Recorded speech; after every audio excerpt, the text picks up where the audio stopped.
Welcome to Coach Connects. Coach Connects is an umbrella programme for Irish cricket coaches, providing opportunities for qualified coaches and non-coaches alike to share knowledge, network, participate in training and to learn from some of the best coaches in cricket. This is our Coach Discussions piece, where we give coaches the platform to share their story. You'll hear from coaches, giving insights on coaching from different sporting codes that will help you in your coaching journey. I am your host, Stephen Maxwell, and this week our coaching guest is Christina Coulter Reilly. So welcome, Christina. Thank you for joining us today. Thanks for having me, Stephen.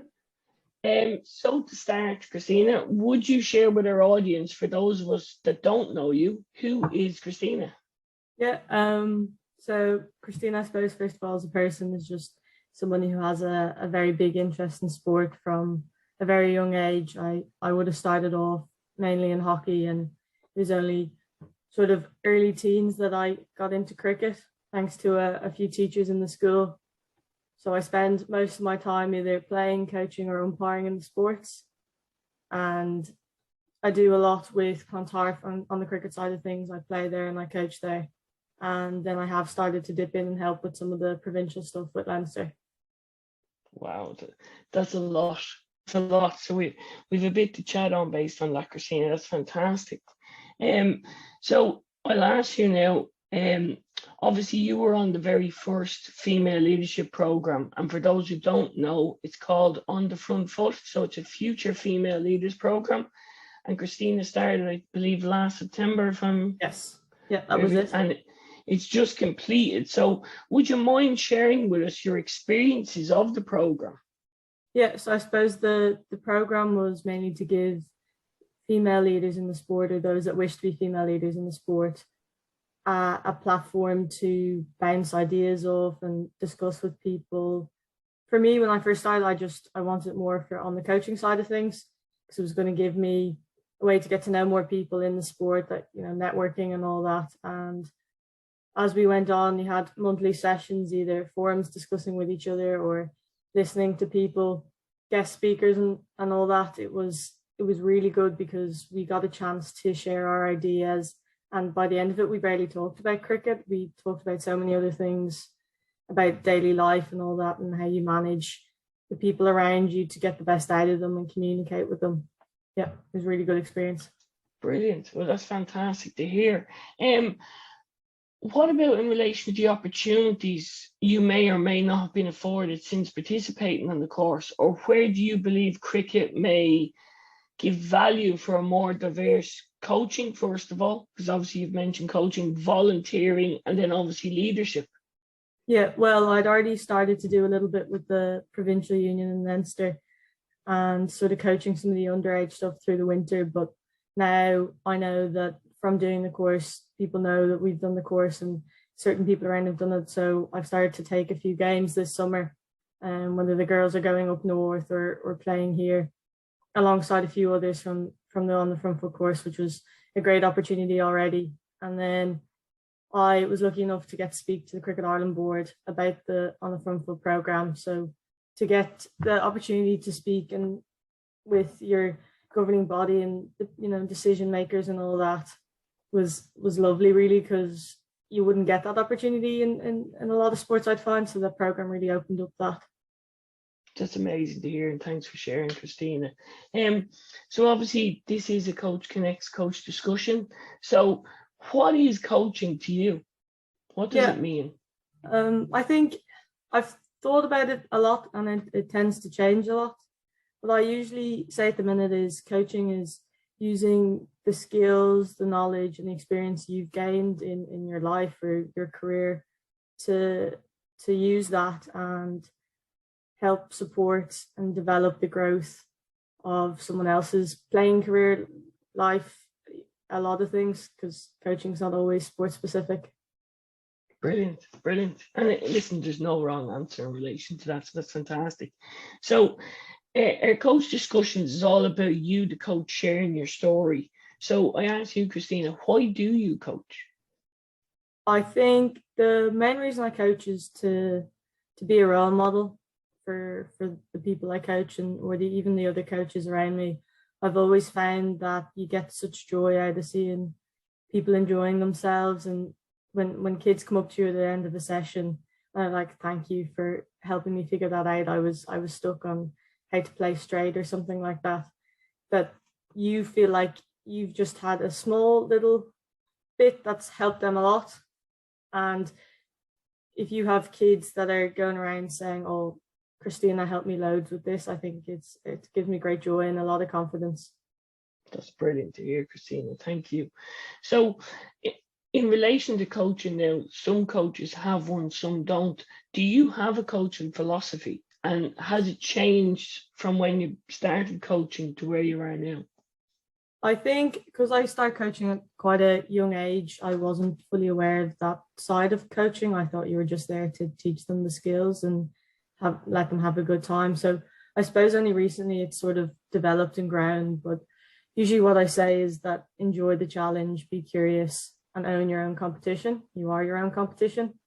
And that's usually what I go off now. So let whoever you're coaching, whether it be kids, whether it be adults, whether it be your teammates, that let them try things. If something doesn't work, don't tell them not to do it. Just explain to them what should have happened or what you could have done instead. And you just aid their learning and their growth. Don't stop it, particularly at younger ages, which I mainly coach. I think just let them try things, let them figure it out. You don't need to, you're not there to tell them what to do. You're there to help show them and guide them. That's fantastic. And you mentioned there you started at a very young age. So how did you get started on your coaching career? Yeah, so my mum and a lot of her friends have been heavily involved in the hockey club which I started with. So I was always eager to help because they were there. I was there in the club anyway. I would have finished my session. So I started with the likes of junior and senior infants and very quickly grew to like it. So through then being in school from third year, fourth year, they really let me, coach cricket, coach hockey, and spend a lot of time with the younger years. And slowly, just as people found out I was coaching more, I got offered a few more jobs. Fantastic. So you've mentioned cricket and hockey. Do you see some similar traits in relation to the players? When it comes to coaching, do you have to change your mindset or change your practice in relation to how you set up your coaching across both sports? I think a lot of things will be kept the same. You still want to make sure that they have the basics covered and the foundation to be able to play, but you've got to make sure that they're there and they're enjoying themselves. And if they're not, that you can talk to your players and really keep that player to coach relationship going. I'm really big on that. And it's probably one of my main focuses is that we communicate and we get on with each other. I might have to make a tough decision with selection or whatever now and then, but at the end of the day, I still want the best for you. So the only thing I think cricket is, because it's a lot more individual, even though it's a team sport, I find that the mental side of it needs to be coached a little bit better. You just need to be a bit more mindful of it. Plus the games are longer, so you've really got to teach the kids and the other adults or whoever it is that there's endurance, mental endurance to it, I suppose. Brilliant. And I suppose we come across an awful lot of coaches that work across both sports and an awful lot of players. So do you think they complement each other very well? Yeah, I really do. I think there's a lot of drills and stuff I'd swap across the two games and you just adapt them slightly, because hockey is, as much as you're not catching anything, it's still about quick hands. And then with cricket, there's a lot of things to do with that because you need to catch the ball and have quick reactions and that. So I think they complement each other really well. Plus the seasons are different, so it means you can do both. That's fantastic. And Christine, did you always want to be a coach as a matter of interest? I think when I was younger, you have the typical ones of I want to be a teacher or something like that. So when you get more involved in coaching in your sport or see your coaches, I think, yeah, very quickly I wanted to coach. Realize there could be something there for me. What was your biggest learning moment in your coaching career so far? I think for me, it was that importance of the player to coach relationship. There was some coaches who I mightn't have found to be the strongest of coaches in terms of playing wise, but I had a really good relationship with them, which meant I was still going to play the sport. Or even when I changed coach for difference, really tried to make sure that I got on with my coaches, and then when I was a coach, that my players got on. And if they kept coming back to me every week, then that was a win in my books. That's fair enough. So coaches are always looking for, where can I get some new drills? Where do we learn? So I ask you, where do you learn? I think mainly I learned from the coaches I've had and the coaches I still have. You can take little snippets from each one. You don't have to say that was my coach. They were the best, so I'm going to take everything from them, because everyone, you're not perfect. So definitely them. I have a few mentors and stuff who would be coaches themselves, or even just managers or something, and you learn different tidbits from them. And then podcasts, I think, is a big one I started listening to a lot more. And you find little bits every time. It's easy to listen to on the bus, and you're not fully switched on, but you still can pick up little things. That's brilliant. So you're currently in college and you're studying athletic training and therapy. Does that support your role as a coach? Yeah, massively. It's another job where I'm working with people and having to communicate with people. So I need to really understand what I'm saying to them and how they're going to listen to me, particularly with rehab and stuff. You need to make sure that they're going to do it is the main job we have if they get injured. So when it comes to coaching, you figure out, how can I get this person to train this way? How can I get this individual to just come to training a bit more often? And yeah, they complement each other well. That's fantastic. So I suppose your players would probably have a great mobility program or a prehab program in pre-season to set them up, is it? Yeah, that's it. That's brilliant. So obviously it's a coaching discussion, but you've mentioned umpiring. And I'm just wondering, how did you get into umpiring, and does it complement your coaching and vice versa? Yeah, so I suppose coaching, when you start coaching, you tend to have younger kids, and you don't always have the bodies available to just be a coach and have someone else umpire. So you have to do it anyway in both hockey and cricket. So I would be on a higher level for umpiring in hockey, but it almost works, because then I can really focus on my playing and coaching in cricket. But it's a funny one, because you sort of get to see a different side to players and stuff when you're umpiring. The main thing, I think, though, for me has meant that when I coach people, I make sure they understand the rules and how they can get the best out of them, and also that you really have to be respectful of everyone. Obviously, there's a huge thing around giving umpires respect and all that at the minute, but when you are an umpire, then you can explain to the players why a decision went a certain way, even if it was wrong, that look, this is how we have to treat it and move forward. So I think you can make more rounded players when you have that little bit of umpiring in your background. That's fantastic.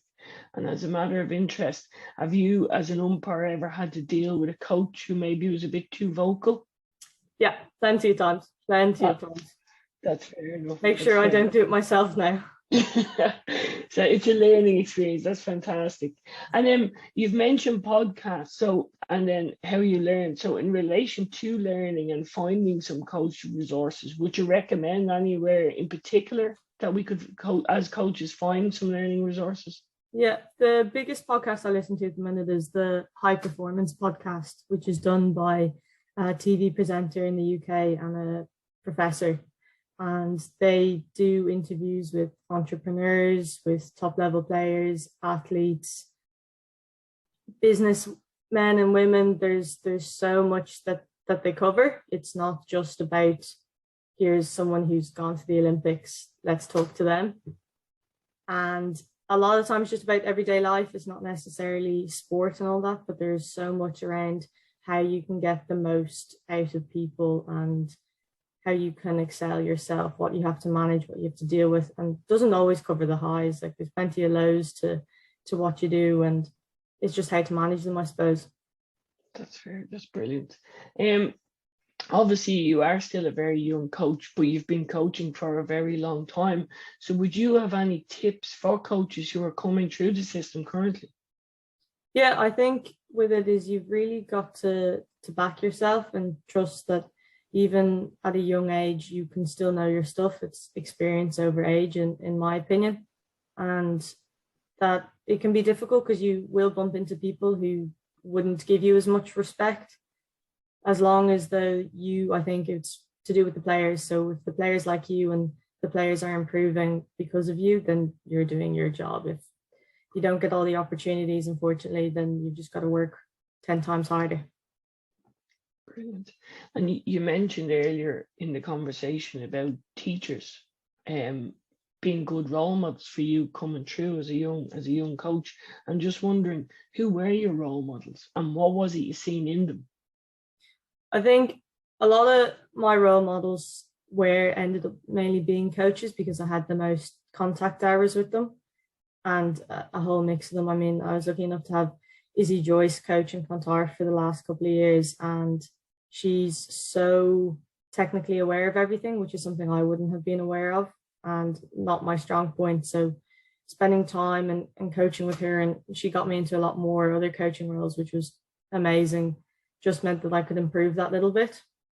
So she was certainly one, because the amount of work she's doing for women and girls in particular in Cricket Leinster is amazing. And to see someone giving so many opportunities, yeah, definitely looked up to her and still do at the minute. That's fantastic. And, I'm currently the coach education manager. So one of the things I'm distinctly aware coming in and from other sports is we don't have enough female coaches. Is there anything you could recommend? Because obviously you're a young female coach coming through the system, that we can, make coaches more aware that there is very good young female coaches, and how do we support them coming through? Or, how do we help our female players get into coaching a little bit better, or maybe a little bit quicker or sooner? Yeah, I think it really is to do with opportunities. So even if you are a coach and you're in sessions, really encourage coaches to allow at times their players to choose drills and try drills and say, I'm not very good at this, will this work? Because once you allow them to start letting the creativity flow, I suppose they build more confidence if they've said the right thing and whatnot. Particularly with girls, they can lack confidence, and there's a lot of self-doubt there because they don't feel that they're going to be heard or whatnot. So spend plenty of time with them, let them try things even if it goes wrong, and just keep, I suppose, giving them the confidence and building them up that they then feel they could speak in front of a group of kids and get them to do a session, things like that. Have them as assistant coaches to some of your higher ones in the club, and really let them see the female leaders, I suppose, out there. That's fantastic. And you've mentioned once or twice there being curious. So I'm curious, if we're talking to Christina in 4 or 5 years' time or 10 years' time, where will you be on your coaching pathway? Or do we see Christina going umpiring full time? Or obviously you have your college degree going to complete it in a few years. Where will you be? Yeah, I think it's hard to tell, particularly when there's, I suppose, a lot of different paths I could take at the minute. For the next, I suppose, 3 years until I get that degree done, I want to keep all doors open as much as possible. But if I can be involved in as many different ways as possible, so keep coaching through provincial stuff and club levels, and keep being that role model for kids playing cricket in the sport, not just girls, for young boys too. That's definitely where I want to be. And obviously I'm pushing a playing career, but I think you can always coach on the side and really push that. Fantastic, Christina. So just to finish off then, we've got young people coming through the system constantly, and they love their social media. I'm just wondering, is there any accounts on Twitter or Instagram you'd recommend to our audience to follow to help them get some tips with their coaching or obviously their leadership skills? Yeah, so I suppose a few I've found have ended up being coaches that work one-to-one with people. So Cricket Mentoring, based out in Australia, has an Instagram account and regularly posts on that. And he does a lot of one-to-one sessions and group sessions, and has sent teams and stuff and groups across to India and England and that. But every time he does it, he'd have sound on. You're not just watching how someone can technically coach. He covers so many different aspects of the game. I think that was a really big one. And another one I found is goalkeepers coaching for hockey. A lot of them would have Instagram accounts, particularly ones that are based out in the Netherlands where hockey's based, and you get to see how they deal with players on a one-to-one basis because they're never really working with more than 3 individuals. That's fantastic. That's some great insights there. Just thank you for joining us today and sharing with our Coach Connects Hub. So thank you very much, Christina. Really appreciate it. Thank you. Steve. I hope you enjoyed today's coach discussion. If you would like to share your coaching journey, log on to cricketprograms.com/Coach Connects and sign up today. Here are the social media recommendations discussed in today's coach discussion. Why not check them out and add to your coaching toolbox?